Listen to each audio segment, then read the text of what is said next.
record. Thank you, our robot overlords. So this is going to capture both the chat and the video, the presentation. If you have any questions, comments, smart remarks, or bad jokes, put them in the chat or the QA section, and I'll pass them on to Ronnie.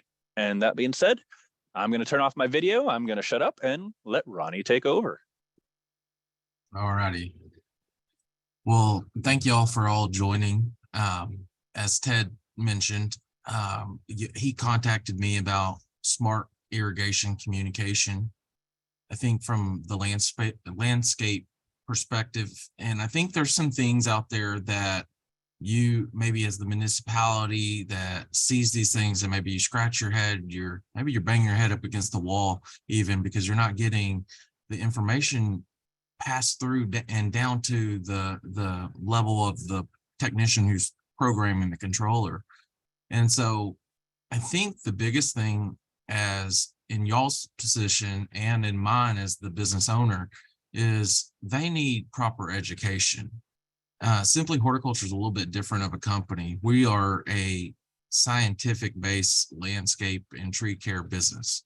We perform all of our services in-house. We have all of our own staff, from 7 irrigation technicians to 10 tree care technicians to 20 plus maintenance guys. And we just really enjoy what we do. We love our business because we are not the big landscape construction ground up company. We are a landscape management company. We are a tree care company. We do all of our own irrigation installs and irrigation management. We do all of our own drainage systems and all of our own plantings. We transplant large trees. And the funny thing about Simply Horticulture is a business that I created based on what I was good at. I have been doing this since 1998. I'm a horticulturist. I started from mowing lawns in Crandall, Texas as a little child, as my dad started in 1967 mowing grass in Crandall, Texas. And anyways, by the time in 1998, when I got started, I knew that this is what I wanted to do for the rest of my life. I just loved landscape. I love being outside. I love trees. And so I just spent my whole life studying plants and things like that. The topic of my training today is called the horticultural forecast. And that's our Simply Horticulture's management thing that we put together. It's an internal thing, and I have never really shared this with anybody outside of our organization, other than maybe a friend. But it's big about planning, observing, training, and communicating to our team by reviewing things that are important and relevant to the current week ahead. So as the forecast, we kind of relate that to weather forecast, right? The week ahead, the 10-day forecast, things like that. So we do emphasize on that. We look at wind speeds. We look at weather, anticipated weather. We determine our work schedule based on that. We look at the weather, and we determine what wind speeds, what we can spray and what we can't do, when we can fertilize, when we can't. If we are going to fertilize, do we need to make sure that the irrigation is working prior to fertilizing that area due to a heat spell? We don't want to fertilize any areas of the property that the irrigation doesn't properly work or not set to water the next day.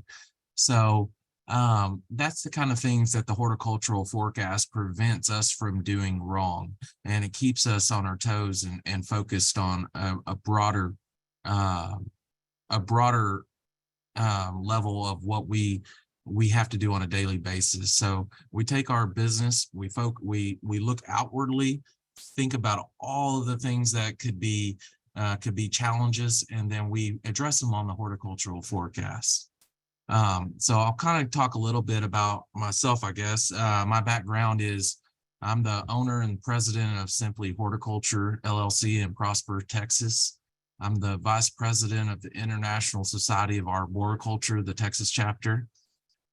I started in the horticultural industry in 1998. I graduated from Stephen F. Austin with a degree in agronomy and horticulture. I'm an ISA board certified master arborist. I'm an ASCA consulting arborist.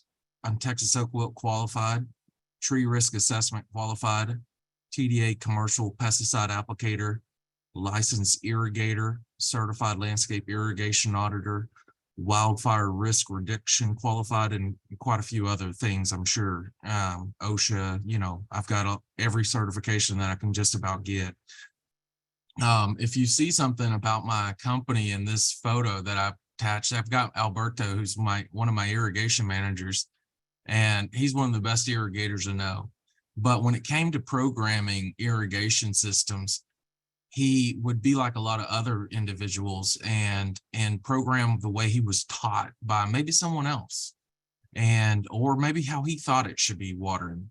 But I really have worked with him and all of our staff to ensure that we are focused on doing things the right way, that we're thinking about baselines for watering, that we're considering ET and all that good stuff. So this was a photo that I actually took of us. He and I went to Colorado about 3 or 4 weeks ago. We went to Colorado and spent the weekend and really got to see how small we were on top of a mountain and realize how significant we were as well. And being as small as we were on that mountain, we're still significant, and we need to be grateful. So that was our big theme for that weekend, is being grateful for the significance that such a small person, us, on top of that large mountain was. So that was just something that it was a great time for he and I. And so we got to spend some time together and all that good stuff. So I'll move on to the next slide.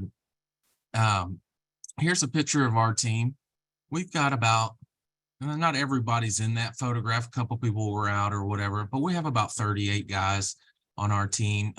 These guys are tree climbers, they're irrigation technicians, they're landscape technicians, plant health care technicians. These guys are all trained. And I would tell you 100% of that staff right there, there's not a single person I want gone. I want more of those type of guys. And we have went through a lot of employees to get to this team. There were people that came in with the wrong attitude. There were people that came in with the I already know everything kind of attitude, and they didn't make it. If you can learn and you want to learn, we invite that here. We also do a lot with culture in our company. These guys it was actually when we hosted a Kona Ice giveaway, and we had a bunch of tacos and things like that, and we gave out 300 Kona Ice, those little snow cones, to all the residents at Sunset Point in Little Elm, and then our team got to enjoy it as well and spend some time together. But that's just our team. There's our manager, Casey. There's me. Casey's our operations manager. I'm over here in the left corner. Juan's our other lead irrigation inspector. Alberto over here. And then his staff is scattered throughout this photo. Kind of moving on, the purpose of this study is communicating good horticultural management principles with staff, stakeholders, clients through education, prioritization, using an informative decision-making process that will help you exceed your clients' expectations, move operational planning and execution without sacrificing overall plant health benefits. And that sounds like a lot, but it's just really using a decision-making process to communicate what we are expecting, not only to our employees, but to our clients and others that may need to be informed. And then on top of that, we don't want to do anything that isn't scientific based or isn't mathematically doesn't make sense based on our baselines for watering or care. So we try to communicate that through different methods. And we want our staff to also think like that. So we came up with this idea, which is really, we didn't come up with it originally. I'm sure you've heard it forever, but it's who, what, when, where, how, and why for each situation. And we've learned if we start with the initial thought of the day, and then we do that for every situation that pops up, we'll understand what's going on throughout our whole organization. We'll all have a clear idea of who's where's our resources, things like that, that help us coordinate to our team. I'll refer to these guys, our team members, as subordinate leaders, just because they're under me, but they lead.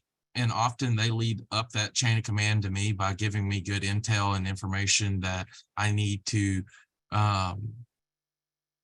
digest a little bit and help that information into something that we either schedule out or contact clients and make good decisions there on how we move forward.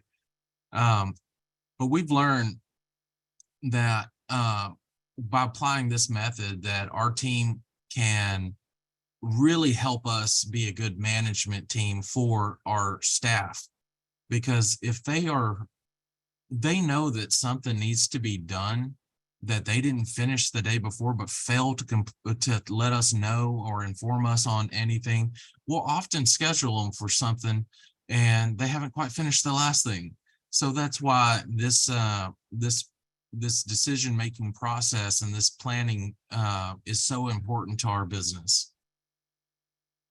So production and processing information: who, when, where, what, how, and why. I'm gonna just throw out a situation. In the landscape industry, you might have had a client and they reached out to you and they had an irrigation emergency. So as maybe the person that's in charge, the manager or the owner of the company, you need to delegate that information. You need to get it to the right person, and you need to get those people out there, be very nimble and get things taken care of. So don't you need to know who the client is first, right? So the who. And then you need to know when the problem was identified so you can know how much of an urgency it is.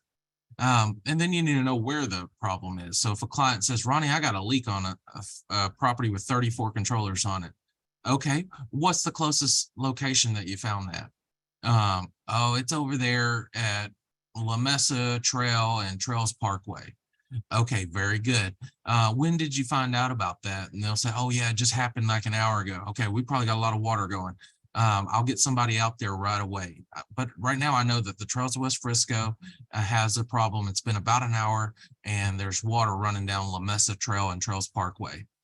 And so now that I understand the situation, I know to ask myself, how can I get this completed? What is the best way to get this completed? I need to know who my resources are in my team and who's available.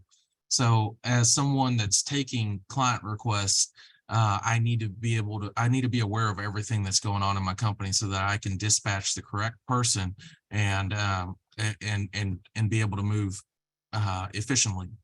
Now that requires me to, as the owner or the operator, to be in communication with my team all day long.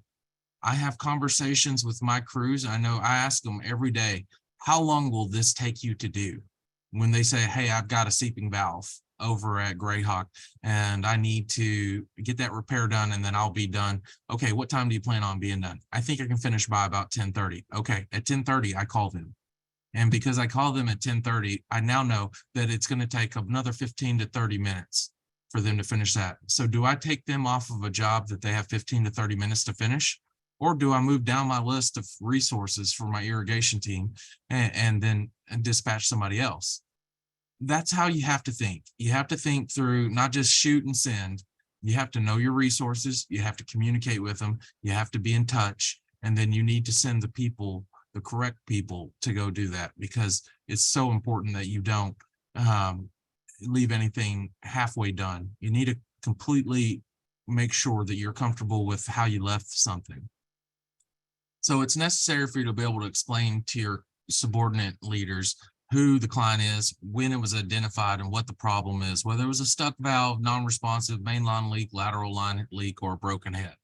Now, if I had like a broken head that someone reported on an irrigation system, I would know that that needed to be fixed today, maybe not in the next 15 to 30 minutes.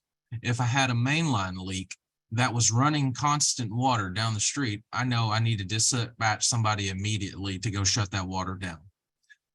A stuck valve, same thing. Got to go get it shut down immediately. Everything that trumps it. We need to go do that. But a non-responsive valve, we got a dry spot. I got to get it fixed today. Okay, because in 100-degree weather, I can't not water that area if it missed a watering event. So what we do as a company is we look at all those things, we understand what the priority is, and then we schedule the crews and execute that work.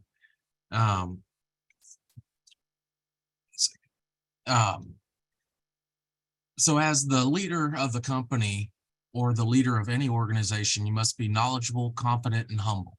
This means you have a well-informed plan and you know how to execute the mission. So as I work with my team, I visually understand how to dig up a main line, how much time that takes, that we need to dig it up first, cut the main line, let it drain, and then come back and then drain out that hole and make sure it's dry before we put it back together, right? I understand the process. I understand how long that takes. I think that's important that anybody in an operational role needs to understand the work. It's great when they've actually done the work too. I've done a lot of it.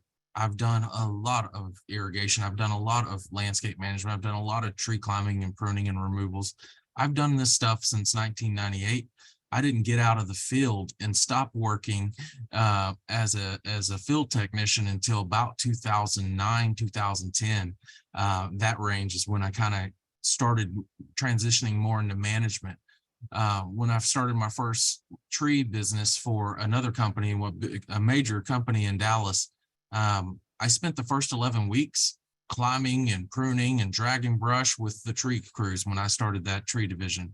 That was really important to me because I needed to know how fast they worked. I needed to know how long it was going to take to do things because I was the one estimating and scheduling. So I think it's very important that you become a well-informed leader so that when you're leading crews, they trust you. They understand if Ronnie says go, this is what it's going to take. He's going to ask the right questions to get the information he needs, and then he's going to send us to do something that is reasonable. Now, I always tell people when you then discuss with your team how you would like something to be executed, you should never meet with your teams without a confident plan. It should be well thought out. You should be able to visualize the project and explain it in a way that is detailed, that discusses things that you've thought about already, challenges. That could be as much as traffic control. This is a main line on a very busy road, and the main line runs right there by the sidewalk. So you're going to be right there and make sure that you have cones up, things like that. This could be a situation that there's a lot of homeowners. It's right next to a school. We got water. Let's get it shut down. And if you have to leave that hole open, that we make sure that we have danger, do not enter tape and pipes installed so that people don't fall into that hole if it's something that can't be fixed that day and covered up.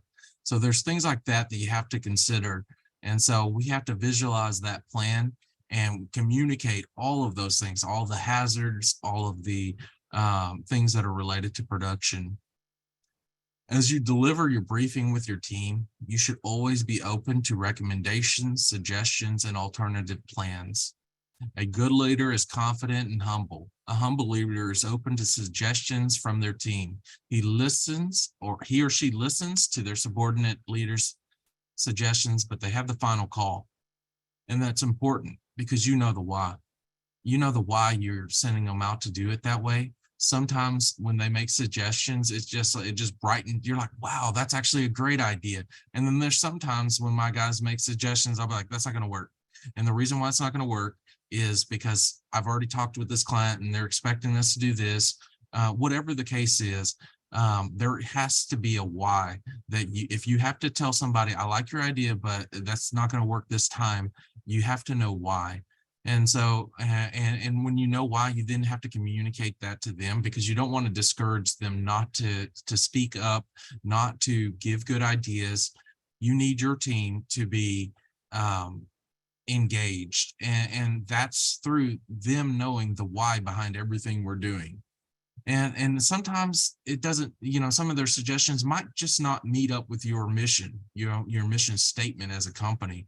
They might come up with an idea of routing something. And like at my company, we only allow so many feet of flex pipe to be used when trying to move ahead before you have to use PVC pipe, right?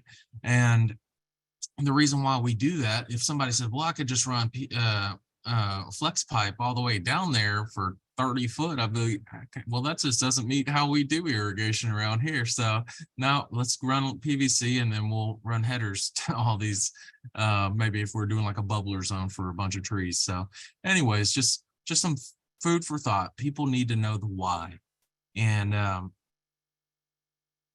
if you know specifics on a job, that's another time when they come up with ideas. It's a perfect time to explain those specific things that related to the job that they may not have received from your briefing. So it's where you can add on more information. One thing that I put together in here is the North Texas irrigation challenges. I said to myself, what are the main challenges for simply horticulture, maybe the Frisco area that we have? And so ground up landscape developments and renovations are at an all-time high in our area. This makes irrigation management a critical skill set. Not everybody's that good at it. During the heat of the growing season, it can be challenging to maintain large-scale systems. I manage several large communities that are 75 to 80 acres apiece, somewhere between 28 to 30 controllers or 2 wire systems with 500 zones plus smaller controllers that aren't connected to that on systems. And we absolutely are thrilled to be able to do that, because the type of business we built to manage these large scale communities, we really enjoy it because we understand, we get out there, we learn the properties, we learn how they operate, we learn their system, we kind of design their irrigation system, because you never get the plans from anybody, but you can figure out where all the backflows are, what's looped and what's not looped, and then come up with your own plan on where all this stuff goes. And then over time, you will know that irrigation system like the back of your hand. You can tell me where the main line runs. You can tell me where we have sprays versus rotors, and where wind affects the spray pattern on color beds in this area versus on the other side of the property. It's not a big issue. There's fun stuff like that you learn over time. Another challenge is during the heat of the growing season, it can be really hard for us, to keep up with systems that are aging due to the amount of repairs and how frequent they can go down and have issues. So we have to be nimble and ready to make those repairs. Another thing is inflation is something that's affecting our industry. I mean, irrigation parts have gone through the roof. It's substantially more than it was, especially fertilizers. That one got ridiculous for a little while, but I think we might start seeing a little bit of a break on irrigation parts. I've noticed a couple parts have went down based on in the past couple months. So that's nice. And then probably the biggest and the most difficult thing for landscape and irrigation companies, maybe even municipalities too, is staffing irrigation teams. That's something that I'm very happy with what we were able to accomplish. We staffed this year, we staffed up to 7 irrigation technicians, which allowed us to develop 2 lead irrigation inspectors that have 5 irrigation repair technicians that work for them. Those repair technicians are very good at irrigation management and repair, but what we decided was we wanted our 2 brightest minds in the irrigation side of our team to be in charge of inspection. And that way we were prioritizing our repairs and executing the most efficiently, because the person that was doing the inspections, that was finding the issues, was the person that we trusted the most with everything. So like Alberto and Juan, who I showed in the previous photos, they're doing that now.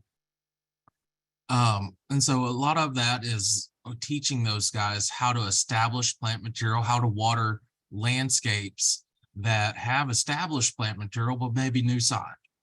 We don't want to water so much that we kill the red oak in that area. So we really train towards precipitation rate. And when we have new plant material that has to be watered more frequently than the mature established plant material, but they're all in the same, area. So that's another great thing. And then another thing is plant physiological responses to temperatures. most landscapers don't understand this. Most people don't understand plant physiological responses to temperatures, how temperature affects plant physiological processes when temperatures go above 95 to 98 degrees. So that's something that I'll cover here in this training as well. So Ronnie, just so you know, we are at the 15-minute warning. Okay, cool. Thank you. So the annual precipitation in the state of Texas, it gets greater as you go eastern in the, the state of Texas. There's more rain in the eastern timbers and things like that, or the piney woods, the piney woods than there is in the Blackland prairies where I'm at. Unfortunately, we don't control this rain, so that issue can definitely keep us from being able to rely on irrigation alone or precipitation alone. So it's important just to kind of know that how much rain we get, but just know when it comes, it usually comes all at once. And so it's not in the heat of the summer, we don't get a whole lot. So we have to be really mindful on when we water and when we don't. If we're getting plenty of rain, we need to be very intelligent and make sure we're not watering. If we don't need water because it's the winter, turn it off. And then obviously in the summer, be very diligent on how we use that water. If you were to go to this link, this was from July 17th to the 23rd of this year, the weather data that I pulled off of the Texas AgriLife Center 7-day weather forecast. And I put a link up here because you can touch that link and it'll go to your daily summaries and help you determine your proper ETO and things like that. So if you look at this, it said the data said the ETO was 2.5 or 2.45 inches. So next example is how to determine precipitation rate. In this little design that I put together, we have a 15 quarter, a 15 quarter, a 15 quarter, and a 15 quarter. So we have 4 of those. We have 4 15 half spray heads, and we have 1 15 full. This is the precipitation rate based on if I was to use a Rainbird 1800 series SAM PRS head with a 15-foot NPR nozzle. All you have to do is just open up the manual. Go figure out what kind of head you have and what your flow rate is. And so for the flow rate at 30 PSI, for a 15 quarter, it's 0.92. For a half, it's 1.85. And then for a full, it's 3.7 GPM. Well, you add all that information up and you determine what your actual flow is in this area. In this area being 15 foot, 15 foot, and 15 foot. So that's 30 by 30. That's a 900 square foot area. It's a very simple formula. 96.3 times your flow divided by your square foot gives you your precipitation rate. It's very simple, but most landscapers, just people in horticulture don't really know that. They just set the controller based on what somebody taught them or told them to do, and they've done that every time since. The next system right here, or the next slide, it says baseline watering schedule. So I took this information. If you follow that link right here at texas.et.tamu.edu, yada, yada, yada, you can get to here. And so you put your ETO at 2.45, your warm season grass at 0.6. If you were going to do maximum, like you're trying to take care of it exactly, the best that you can with water and give it plenty. And then you put your precipitation rate based on this formula from the slide before, your precipitation rate is 1.58. Okay. So we basically put that in there. We just push calculate. It does total run times for the week. We need 56 minutes. And so if I was to change this from irrigations per week and I wanted to put 2, it would just divide that in half. Now, if I'm going to water a black clay soil, how am I going to water that if it's flat? Maximum run time is going to be about 8 minutes. If I have a little bit of slope on there, I might be down to 4 or 5 minutes. But my runtime schedule is still going to be 56 minutes over the course of a week. So you just chop that up however you need to get there. But when you're setting that schedule and you're reviewing how you got it programmed, you always use your baseline. You say this baseline is what we have to hit. We need to be within a minute or two here and there. If we're over by a minute or two, I'm not overly concerned. If I'm under by a minute or two, I'm not overly concerned. But I need to be close to that. And if there's any reason why this baseline doesn't work, we need to do a better job of making sure that we have a uniform irrigation system. And so that's an important thing. The second area to the right over here, this shows me or shows an adjustment factor on how well we water it, like 0.6. This may be something like normal watering for maybe just like a walking trail. It has turf, it has established trees, maybe there's a few shrubs in the mix and stuff like that. With the same precipitation rate, it told me that in the course of a week, I need to water that zone that is basically 15-foot full, half, and quarter heads, that 900 square foot area. I need to water it 34 minutes in that week. It's basically just to keep it alive, keep it, not thriving green, but okay, and so that's what that would be. So you don't have to be an overall irrigation guru to figure this out. It's very simple. You just figure out what type of heads you have, what the flow is on those nozzles, and then your square footage, and then you basically create your baseline like that. And so I had 900 square foot. The precipitation rate in that area was 1.58. And then I go to this calculator on the TAMU, the Texas A&M ET data website. All right, now just from an educational standpoint, this is a picture of one of our landscapes in Frisco. And this is the South Canals at Grand Park. And I may make a note that I only do these small, like the common area of the Grand Park. If you actually ever drive the property, the other areas don't look as good. But ours looks really nice. Plants, anyways, getting back to this. This one is about plant available water at 50%.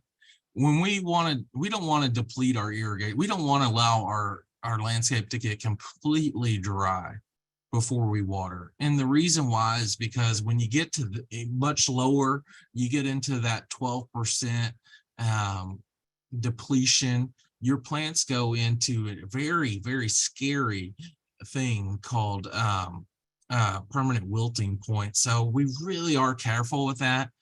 We don't want them to be oversaturated, because when our soils are excessively saturated for periods of time, they call that prolonged hydrolysis. And a lot of times I'll go evaluate a new property that I'm getting called out to take over, and I'll see like iron stains that are on the concrete.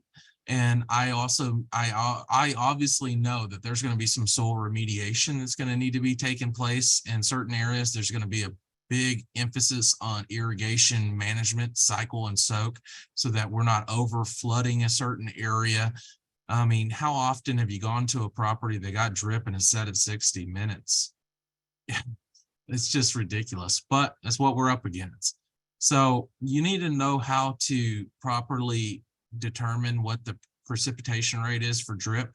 And then you go estimate that, and you formulate what your PR rate is. And then, like I said, if your precipitation rate is 1.58 or whatever it is, you put it in that calculation through the Aggie website, and it'll tell you how many minutes you need in the course of a week. And then you just chop it up and determine, okay, if I cycle and soak it X amount of days, X amount of start times, I'll have less runoff, and then we'll be able to establish plant material better. Another cool thing that I'm a soils nerd. My undergraduate was in agronomy, and if you know anything about agronomy, it's soils and plants. So I love this just because a lot of people don't realize that the water holding capacity of a clay soil is about 2 inches. And that means that it holds 2 inches of water. That's pretty good, right? And then you go to the next slide, and well, I thought it was the next slide, but the infiltration rate is 0.2 inches per hour. So if I'm going to apply water, I need to not only think of my precipitation rate, but I need to go to that precipitation at 1.5 inches and then multiply or divide that by 0.2 inches. And so I can determine how many waterings that zone's going to need, at what minutes will it start to run off. So it might not always be just a standard 8 minute. If you have a higher precipitation rate, it might be 6 minutes and it might be 5 minutes. And so you have to really kind of understand that prior to just setting the controller. Water infiltration rates. So yeah, it was the next one. The rate at which water moves through the soil. In sands, it's about 2 inches per hour. In loams, 1 inch per hour, but clay's 0.2 inches per hour. So we try to teach our guys that, we don't just set the controller. We really need to understand how much water is being put out. I mean, I've seen zones that have like van nozzles that put out quite a bit of water. And then I see some that have more HE nozzles that are high efficient nozzles that put out less water, but they get the water where it's supposed to go. And so we might need to run that zone a little bit longer than we would something that's going to put out the water really fast. Now, the infiltration rate, the soil type, the water holding capacity, baseline water requirement, maximum water allowable depletion aspect, which would be like slope and stuff, microclimates, all these factors are extremely important into scheduling and setting start times. So you really need to dive into that, learn it, play with it, and monitor your landscapes. If I go and set a controller, I tell all my guys immediately, you need to schedule a follow-up visit 7 days from now. So just go ahead right now, schedule it. 7 days from now, you need to be back on that property and tell me what your results are. So that's really fun for my guys as they learn, because how often do landscape companies set a controller and never go back to it? Or, well, I set it up. Well, that was only a week ago. Well, in a week, you need to go back and you need to check and make sure you didn't, mess that up a little bit. So now, real quick, Ronnie, you're at the 5-minute warning, okay, and then we're going to cool. be switching to Q&A. Cool. So the baseline watering for 2 days a week, and based on the PR rates that I provided at 56 minutes, if we were to do two days per week, typical runoffs between 6 to 8 minutes, we divide that by 2, 7 minutes, that gives us 4 start times. And we always recommend allowing 1 to 1.5 hours of time between that zone starting and then the next cycle at least. So it's important to understand. Here's some information that we collect and pass down to our teams. This is the horticultural forecast. As you can see in the top, we put our weather data, like our heat, our wind speeds, our sun conditions, and then we put our work hours, what we anticipate our crews working. We even put like who's going to be off and who's going to be on. So that's paid time off. And then we go in there and put little notes on who's going to be working on what property, who's inspecting what property. Is there a project going on that property, so that everybody understands if Casey's doing a job and a landscape installation, that the irrigation team knows, hey, I need to make sure I'm going behind Casey and making sure that his irrigation's set up and that he has all the support that he needs. One thing that I think that is important that a lot of people do not understand is plant physiological responses to high heat and exposure to sun. At 95 degrees Fahrenheit, most biological and physiological functions slow down. This means plants that are less capable of cooling themselves through transpiring. And they transpire water through stomates to try to cool themselves off with vapor. That stops at around 11 o'clock this time of year. And so that also means they stop creating food. They stop doing photosynthesis, taking food, sunlight energy and converting it to food. Which when that happens, the plants go and start feeding on their stored energy, which is called transpiration, or excuse me, that is when the trees go into respiration. Now, some species like Bermuda grass and things like that can continue to grow in higher temperatures as long as there's adequate moisture, sunlight, fertility, and drainage. It's important when you do your landscape inspections, your scouting, looking for problems, that you do it in the early morning hours between 7, 10, 10:30 before it gets above 95 degrees. Because when it gets really hot, plants start to wilt. And Dr. Kim Coder from UGA, University of Georgia, describes this as a plant physiological response that's often misinterpreted. This means that when it gets to be 95 degrees, and just because the plant's wilted, landscapers and people, just individuals, often go crank on some more water when maybe the soil needed to be assessed before, because that plant might have plenty of water. It's just can't transpire any because physiologically and biologically it's programmed to slow down at this temperature. So it's important to check the soil before you do just crank on the water, so that you don't overwater and you can probably allow the plant to restore hydration overnight. Now, just real quick, the horticultural forecasting is a method used for it's essential to our company and what we think for the landscape industry. We do this, we review plant disease, all of our protocols for monitoring, mowing heights, landscape activities, irrigation scheduling. And all of this stuff is important that we consider. And then we give that information to our teams. And I think that's a big area that most companies fail to do, is to just disseminate information that's up here in the owner or the horticulturist or the manager's head. The person that has the head knowledge doesn't get that information to every single person. This goes to every single person in my company. Every single person in this company on Mondays, I deliver this message. If for some reason I'm not going to be there, Casey or Juan will deliver this message that I created. So it's really important that I think that as you're working with landscapers and things like that, that you definitely teach them to communicate down to their team level, the people that are out there doing the work. I spoke a little bit about our irrigation team and how we work. I tell them, my lead inspectors, I said, look, I manage you, you manage them. What are you going to do every day before lunch or right after? They have to be in communication with those guys. And then before the end of the day, they have to find out what they did and what they need to do to complete their days for tomorrow. And this is important because we have to prioritize our work and execute it, and we have to be informed. So our lead irrigation inspectors, they do all of that. They manage that by calling and calling and calling everybody on their teams every day so that they are aware of what's going on. The last slide in my presentation is external communication to vendors, clients, and important parties.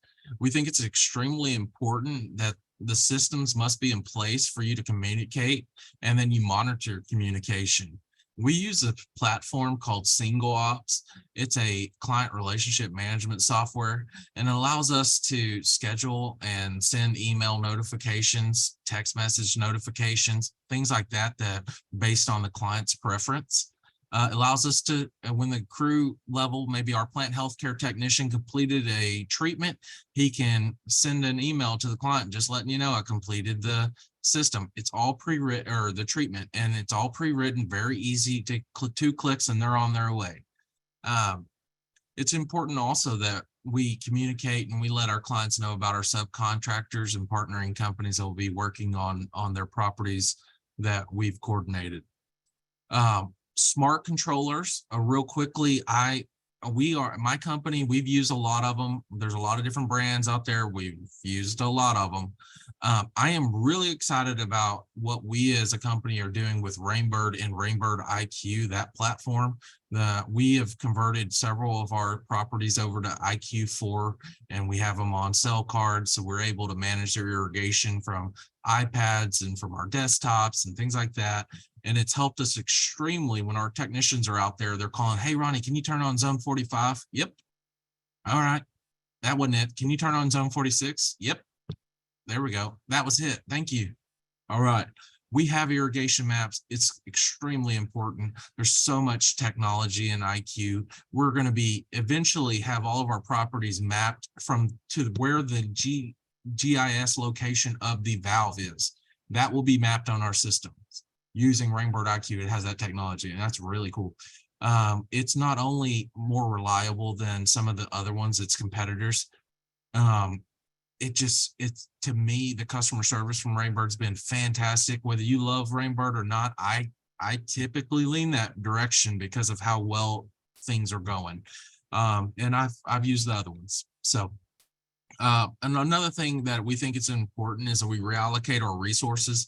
And this is something that you as a municipality or a landscape company, maybe you don't have 7 irrigation technicians, or maybe you need 10 and you only have 7 to keep everything going. Everything's kind of go haywire. It's Monday, you got to the job site and you got 7 mainline leaks. We will communicate to clients that routine services like trimming shrubs or something like that, that can wait a week or longer, will wait during the heat of the summer, because I need to take one guy from each maintenance crew to help with the irrigation team to keep your irrigation system running. And my clients are thrilled because they don't have to worry about it, that I'm going to take care of it. And so that's a huge win for us, is that we let them know before, hey, if this shrubs look a little hairy this week, it might be 2 weeks before I get to it, but your sprinkler system is going to work and all your plants are going to live. So that's super important. And another thing is that we always monitor our systems very closely. And so when we have high focal areas, those areas that need a ton of attention, and if they go down and miss a watering, that's a big deal.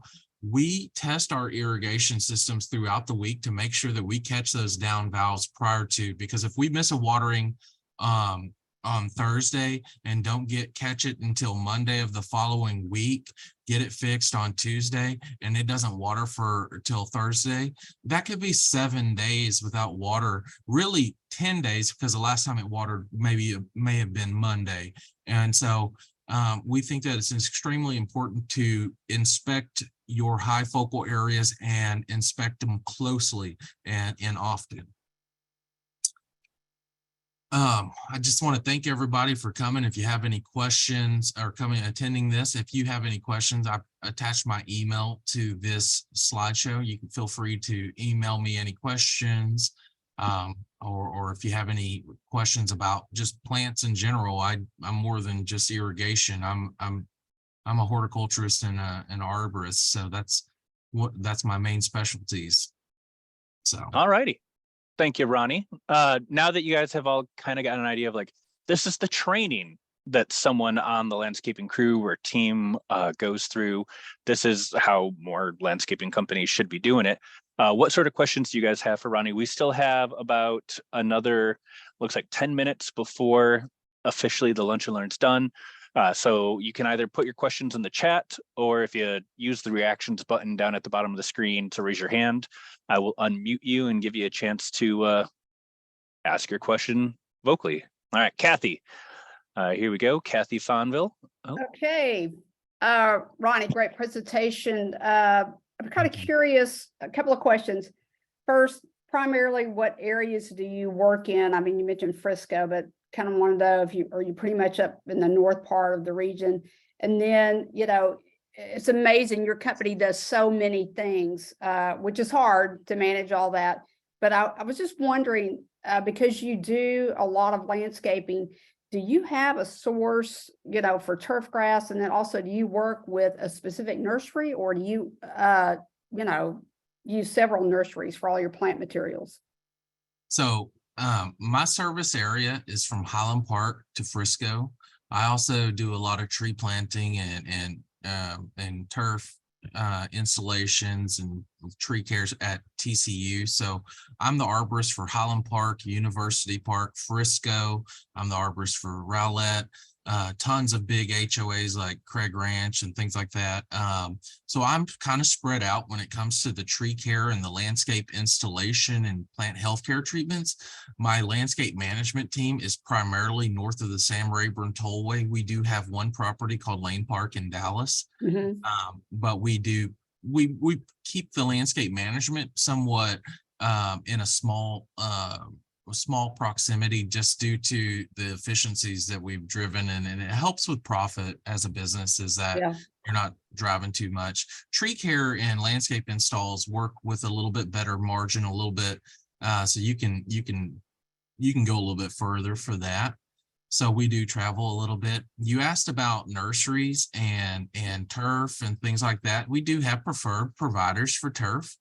I really like Broker Sod in Dallas, but I mean, sometimes they'll have some issues too. So we have a few others that we'll use when it comes to nurseries, there's often we do use the big wholesaler like Southwest and sometimes Oak Street, but trees, I used to be the president of Fan and Tree Farms Tree Services. So I broker a lot of trees. I know where trees are at. And so I bring in my trees from all over, and those places are kind of secrets because I actually have a lot of friends that'll call me and say, hey, Ronnie, I can't find this tree for a job. Can you help me get it? And I'm like, yeah, I got a shipment coming. We'll put it on this same shipment and then we'll work you a deal, so there are, from a tree standpoint, large shrub and tree standpoint, I do get those. I source those out quite a bit. When it comes to the smaller stuff under 30 gallon, I typically just pick that up at like Oak Street or Southwest Nursery. And then there's a couple other ones that we use as well as kind of like Landmark and a few other guys, but yeah. Yeah, I was gonna say, I assume you're pretty particular about what kind of turf grass you're willing to put down, correct? Yes. Or like, no, I'm not gonna install that in July and August. Oh, yeah. So we don't typically, like, we have 0 landscape installations until September 15th, the third week, maybe even in September, depending on the weather. This year was the first year that I stressed that, like, I went further than I normally do. I usually cut it off around Memorial Day. But this year I had so many projects that just had to be completed. So we completed those by in the month of June. And then this month, what we do, because we're so focused on tree care, we focus on the tree pruning and removals and plant treatments and things like that. And then just irrigation repair. We're sending everybody we got to fix the sprinkler systems we have to manage. So, not a lot of plantings going on right now. Yeah. Well, thank you so much. Appreciate it. Yes, ma'am. All right. Jennifer, you are unmuted. Go ahead. Thank you.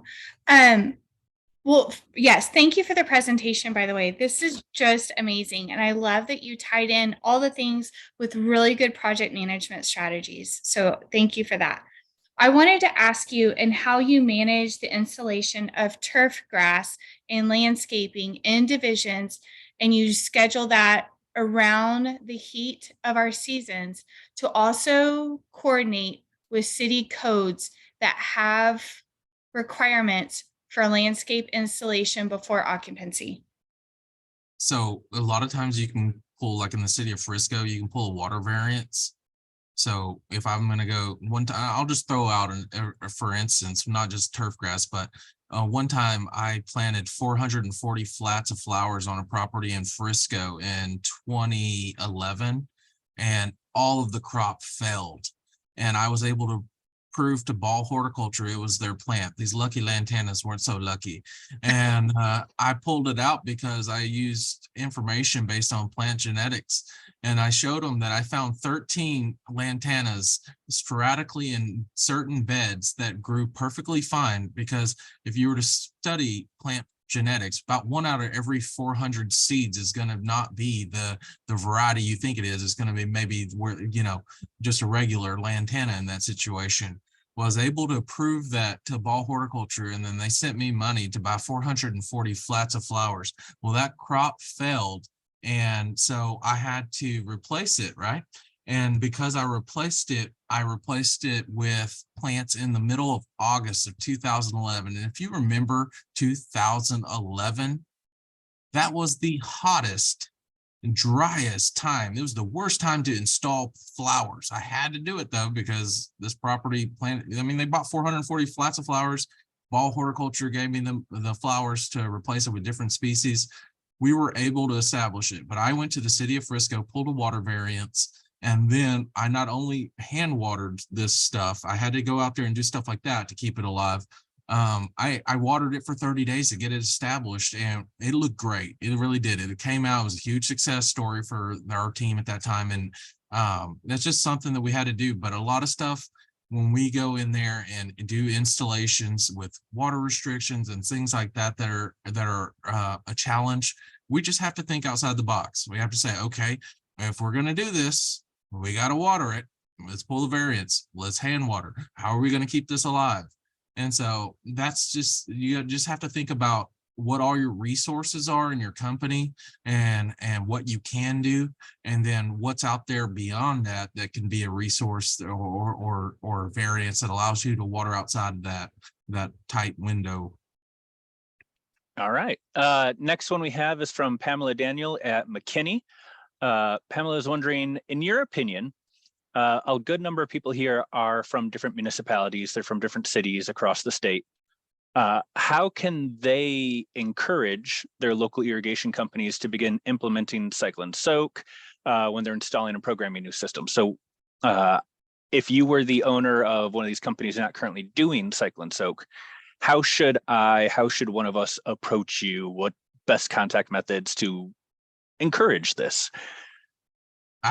There's so many online resources, and I would request that my irrigation system be audited, and that audit would then, they would require them to fix everything that's broken out there, right? So they'd get your irrigation system in good working order, and then you would want an audit on that irrigation system. Just a basic, you don't have to go too crazy. Just give me some basic information. What's my precipitation rates in those zones? And how do you currently have it scheduled? And then you run it through that same formula, send them that information, send them this slide presentation, and then we can go from there and help them, make adjustments to their schedule that makes sense. And a lot of it, once they figure it out, they can replicate that in multiple different properties, and it gets them close. And then when there's some overwatering, then they're just scouting for little spots on their property that are a little bit too wet, that they can maybe dial it back 5 to 10%, So that's what I think. I think you could do that.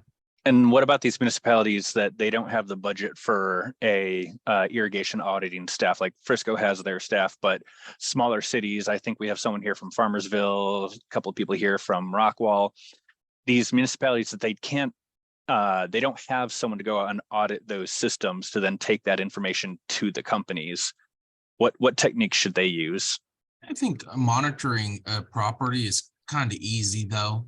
I can go drive a property and usually tell you if you have irrigation issues or overwatering over here, or underwatering over here, and then just request their irrigation schedule.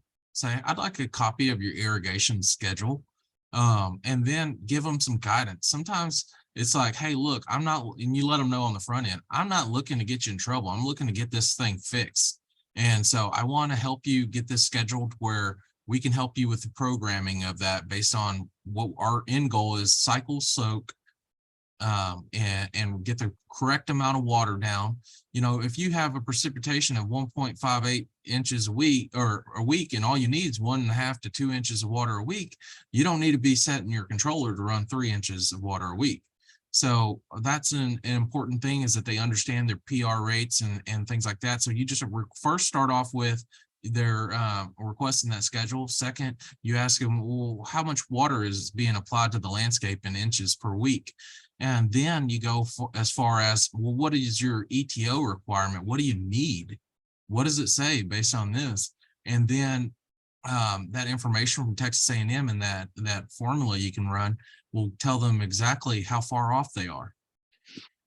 And for the companies that say, look, we're paid to keep stuff green, we're paid to keep the flowers pretty even in the midst of a drought or a heat wave, we're just doing what we're paid to do.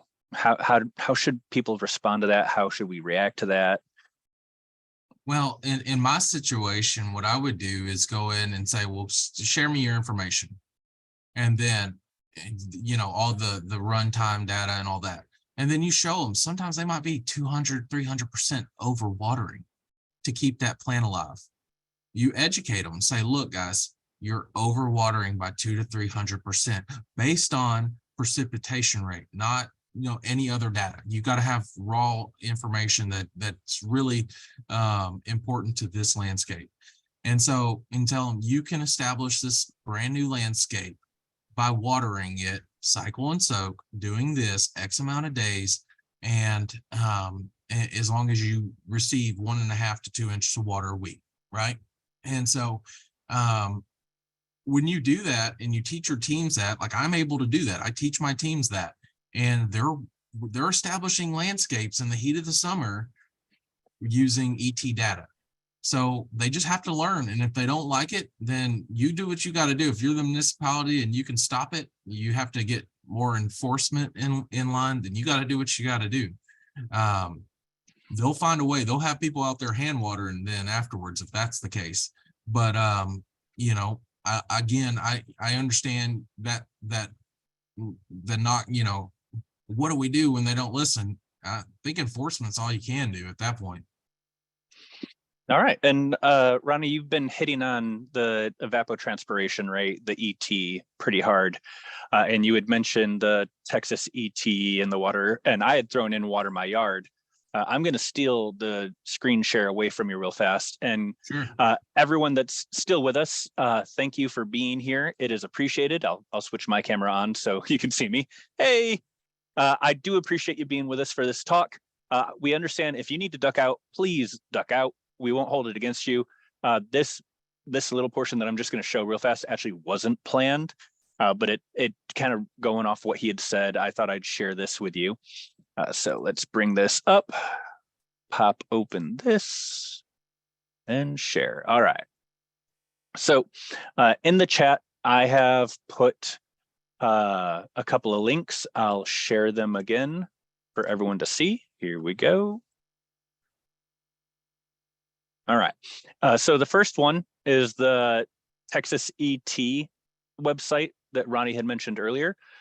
If you go to this site, you can see these are all the different weather stations that are tied into this evapotranspiration rate measurements all across the state of Texas. They have some in El Paso, they have some in College Station, they have them down in Corpus Christi.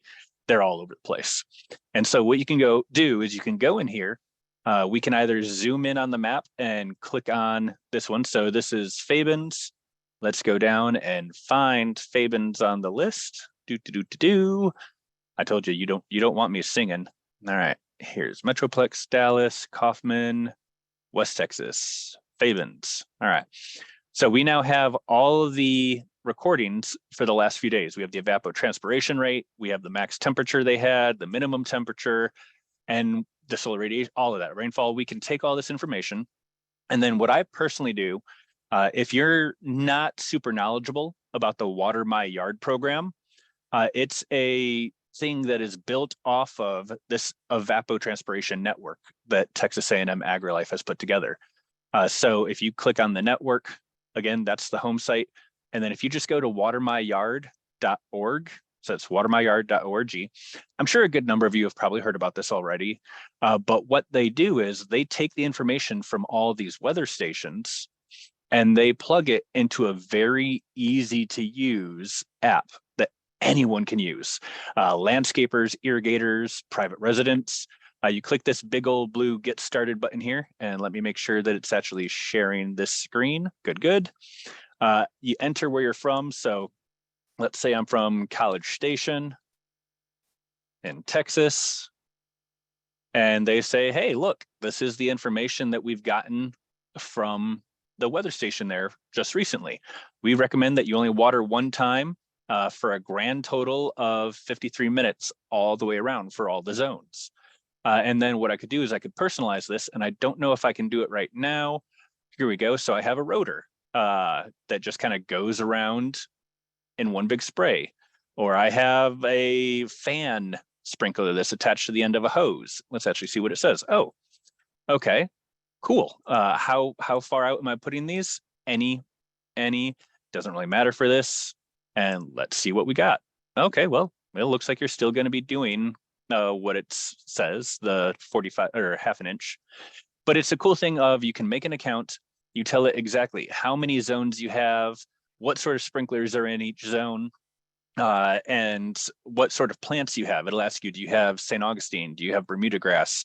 And based off the weather conditions from the weather station closest to you, it will send weekly updates of, hey, based on the weather information, based on the information you gave us for your plants and your irrigation, this is what we recommend for each of the zones you set up with us. This is the amount of water altogether. You can even go as far as selecting like, hey, it has clay soil, it has silt soil, it's just pure red sand Chihuahuan desert sands. And it's just a really useful tool that is stretched all the way from one end of Texas to the other.